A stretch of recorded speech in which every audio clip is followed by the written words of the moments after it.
ஃபோர்க்கில் அடிக்கடி டக் டக் டக்குன்னு சவுண்டு வருதா? அப்போ இந்த வீடியோ உங்களுக்கு தான்.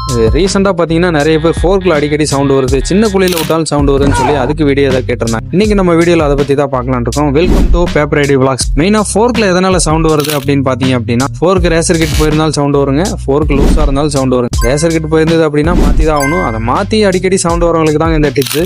அது என்ன டிப்ஸ்ன்னு பார்த்தீங்க அப்படின்னா, ஃபோர்க்கு டீ ஸ்டம்ல பார்த்தீங்கன்னா 2வது த்ரெட்டு கீழே ஒரு சின்னதாக ஒரு ஸ்டெப் இருக்குங்க. அதில் நம்ம ரேசரை வச்சு பார்த்தோம் அப்படின்னா உள்ள வரைக்கும் போகும். அந்த இடத்துல தான் நம்ம வந்து என்ன பண்ணுறோம் அப்படின்னா, வெல்டு வச்சு ஃபுல்லாக கிரைண்டிங் பண்ணிட்டோம் அப்படின்னா ரேசர் கிட்ட உள்ளே போகாதுங்க. அதை வெல்டு பண்ணதுக்கப்புறம் எப்படி இருக்குன்றத நான் காட்டுறேன் பாருங்க. பார்த்தீங்கன்னா உங்களுக்கே புரியும். இந்த மாதிரி தாங்க இருக்கும். இந்த மாதிரி வெல்டு பண்ணி போட்டீங்க அப்படின்னா கிட்டத்தட்ட உங்களுக்கு அடிக்கடி சவுண்டு வரதுலேருந்து தப்பிச்சிடலாங்க. அதே சமயத்தில் 15,000 கிலோமீட்டர்ல மாத்திர ரேசர் கிட்ட ஒரு 20,000 25,000 வரைக்கும் அப்படியே ஒப்பேத்தி ஓட்டிக்கலாங்க.